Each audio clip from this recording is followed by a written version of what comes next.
Tankers, welcome back to another one of my videos. I am Blitz, and today I'm going to be talking about the FV217 Badger. Now, this tank has just hit the stores yesterday for $75 US, making it probably one of the most expensive tanks to hit the stores in probably a year. The next most expensive tank I can think of is the 121B when it first came out, being the first tier 10 premium vehicle ever in the game was $100 US. And that was a while back, so this Badger is a very, very expensive price tag. And with the Blitz fair coming around the corner, you probably want to know, should I save my money, should I pick up the Badger, is it really as good as it looks like?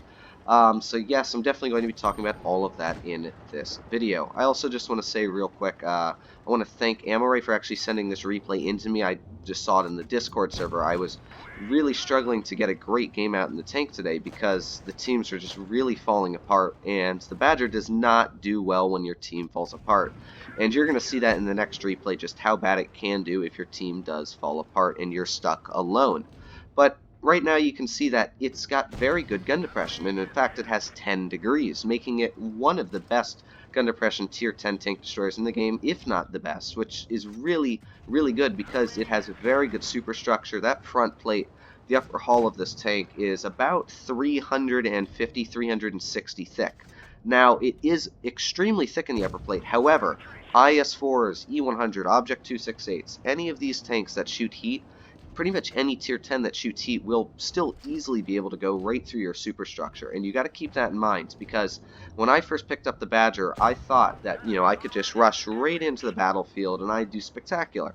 And I'm like, okay, nobody's going to pen my superstructure, it's just the lower plate I got to hide. And even the lower plate is pretty thick in this tank, about 230 thick.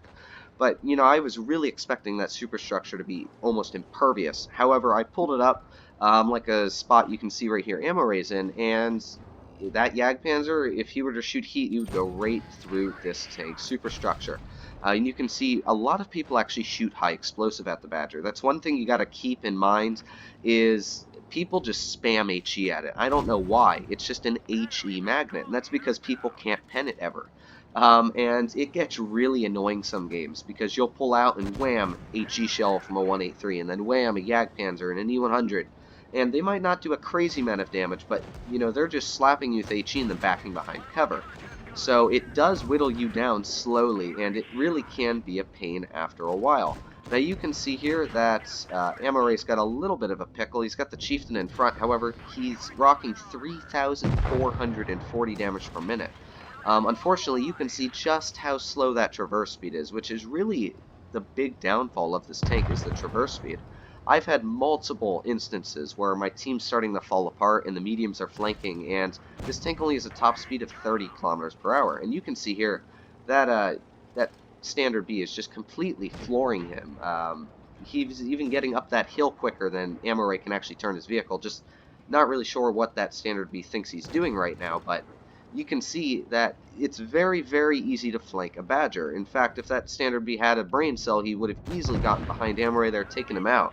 However, I'm not sure why he didn't, but you can see it's definitely a very, very slow tank, and that's really a huge downfall of it, because I've been flanked multiple times. If you get tracked, you are easily going to be taken out. So one thing I definitely would highly suggest you run, just like Ammo you can see here, is 2 repair kits. You definitely want to run it, because if you get tracked once, you need to be able to repair your tracks. You can see the tracks on these tanks are huge, and they, as I said, HE magnet on this tank, which means people are going to spam it at you, and it's going to hurt. And if you can't repair your tracks, you are going to die very, very quickly. Now, as the Badger, being a tank destroyer, has very, very nice penetration. And I actually don't run calibrated on it. I normally do run calibrated on most of my tank destroyers. However, since this is more like a heavy tank, I like to run it right up in the front line as effective as I can. And because of that, I run the damage per minute, because I would much rather be tapping the enemy a lot more with this 460 alpha. And it's nice that it does have that 460 alpha. However, the gun really seems to be inaccurate, and the dispersion isn't bad from my knowledge. I've actually seen that the dispersion's quite good. It's just that for some reason, shots really tend to miss in this tank. It's especially when you turn it or you shoot on the move, and that's a really big downfall for it, because when you're going 30 kilometers per hour and that's your top speed, you should think that your aiming circle would be at least small enough to be able to snap some people, but the Badger is not like that. The aiming circle is just completely awful on it. Let me see what the dispersion is on it, because from my knowledge, it isn't really that bad. Yeah, 0.299 is not a bad dispersion at all. Aiming time 3.4, not bad, but it really seems like it takes a lot longer to aim in, and as well, that dispersion, it just seems like it misses half of the shots it fires. I'm not sure why it's so bad on the accuracy rating. Let me see what my accuracy rating is in my Badger right now. Let's see, 86% hit ratio. You know, if you compare that to like any other one of my tanks, 89, even like my Object 252U is sitting at an 89% hit rate, and that thing's dispersion is awful, and I run that just like this tank right up in the front line. So I'm not sure why the shots really miss in the Badger so much, but that is one big downfall I really do run into when I'm pulling out this vehicle. Now, when you take a look at the armor profile of the Badger, you can see truly how much of a monster it really is. This is an Object 268 aiming right at the front of it, and you can see that upper plate is almost completely impenetrable. It's all red. The tank's average armor effectively sitting around 318 millimeters thick. And the lower plate, even it looks like it's very easy to pen, but again, this is an Object 268 aiming at it. So that lower plate's about 226 in the middle, and the edges of it are 260 thick. It's a very, very tough tank to penetrate. However, one of the main issues with the Badger is people just spam premium ammunition at it, and you can see as soon as I load heat in my 268, the Badger just becomes a completely easy tank to pen. The whole front is completely green. It's just a very easy tank to take out, and you can trade shots with it because it does have a nice alpha at 460. However, when you're running a 268, you're doing 560 with your heat rounds, which are going to completely demolish the Badger. And as I said, the gun isn't super accurate, so sometimes you're even going to miss your shots when you're firing back with the Badger. So that is one big downfall. Another thing with the armor profile is the rear, and ooh, it is awful. It is probably one of the worst rears I've ever seen in Tier 10. The entire back of the tank is 38 millimeters thick, which pretty much means any tank that gets your rear is going to completely demolish you. And as you can see here, that 121 just easily got right behind me. There was nothing I could do about it. You can see that ST1 shot a shell right into my track, and as I said, it really is just super easily flanked. And it gets frustrating in some games because you try your best, you push to the best spots, and you just get flanked because your team falls apart. And that's one of the huge issues I've really had in this tank is if your team dies, you will die in a Badger. There is nothing you can do. You are not quick enough to get into the battle. Even if you do get an amazing position where you can hold off the enemy, all it takes is one vehicle to get to the rear of you and you're done. Because you can very, very easily take out this tank in one simple trick, and that is just shooting the back track wheel. If you come across a Badger, just shoot it in the back track wheel. It will easily take it out every single time, and it's just going to completely demolish it. And as I said, there's another shot that really just, I'm not sure why the tank is so inaccurate half the time, but the gun really just decides to miss half of its shots. But as I said, if you shoot a shell right in that back track wheel, as you can see, that back track wheel shooting it in there is only about 127 thick. And you're going to track the tank, you're going to be behind it. There is absolutely nothing you can do in a Badger in this situation. Even if you shoot through the front track wheel, it's still only about 200 thick at an angle like this. So definitely track the Badger, because it's really going to stop it from trying to attack you. Now, it is a good tank though. As you can see, I still blocked 1600 damage in this game, even though I did get hit pretty hard. If I was in any other vehicle in that situation up there, I probably would have died. There you go, another tank shooting HE at me, but even though we had all these hit points stricken from us in all these tough scenarios, we still pulled out 4,000 damage. And that's because the Badger is just this damage per minute beast. If anything gets stuck in front of you, it will be killed, because probably it'll bounce half the shells on you that it does fire, and you're going to pen all of yours as long as the gun doesn't decide to just completely and sporadically miss half of the shots, which sometimes it does, and it gets kind of annoying some games. But as you can see, 4,000 damage this game, and I really didn't even deserve 4,000. That ST1 didn't pen one shot on me, but you can see that enemy Badger did not do too well. So it is a very, very hard tank to run, and in my opinion, I'd say it actually requires a lot of skill to pull out a Badger. You need to be able to read an enemy lineup, because if you can't, and you push the wrong way, you're done. You cannot fight mediums in this. It's not even like a close match. Just mediums are going to demolish you.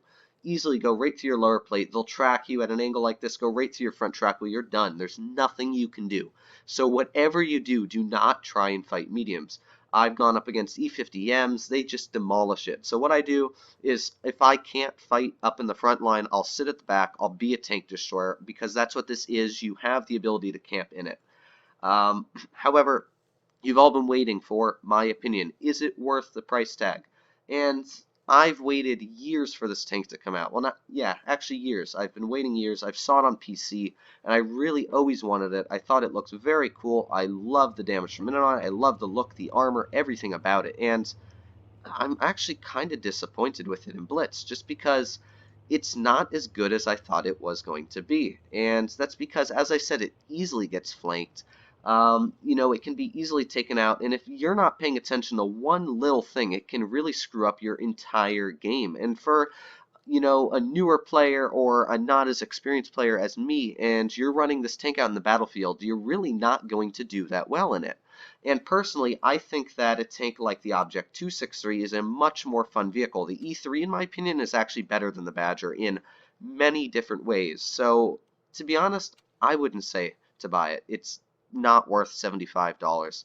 If it comes out in the Blitz fair for $50, maybe then I'd say it's worth it. But really, the M60, there's so many other tank choices you can pick at tier 10. The M60, the 121B, T95E6. Chieftain, in my opinion, is the best tier 10 premium vehicle you can possibly get. Earns great credits, probably the most accurate gun in the game, in my opinion.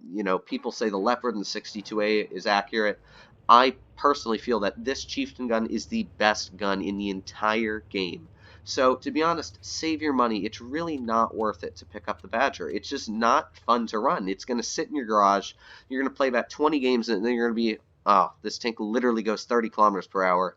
It's not super fast. It gets kind of boring after a while. It's really not as exciting as you really think. So, all in all, I hope you did enjoy this video. But I hope you're not let down by my overall opinion on this tank. I really just don't feel it's so spectacular. And don't get fooled by my games. My games look like it's just this beast, but as you saw, that 1-2-1 got very easily behind me. And there's many, many games where I've been completely demolished. I've had 0 damage games in this tank. It's just not fun to run for me. I would much rather run an Object 263 or an FV217, a Foch, E4, any other tank destroyer because they're quicker, they turn faster, they just have a much more unique playstyle. But I hope you did enjoy this video. As always, if you did, make sure to smash that like button. If you didn't like it, as always, hit me up with a downvote. Let me know why you don't like it. I also just want to give you a little bit of a sneak peek. Either later tonight or tomorrow, I'm going to be posting a video on my future projections for the YouTube channel. So what I'm going to be doing with World of Tanks PC videos, and how I'm going to be dividing them with World of Tanks Blitz videos, and my plans for the future on the channel, and everything else like that. So make sure you do stay tuned. But all in all, I hope you do enjoy this video. Make sure to subscribe if you haven't already and you've stuck to the end of this video. At least you've listened to me for this long. And I do thank you for that. But other than that, guys, I'll see you in the next one.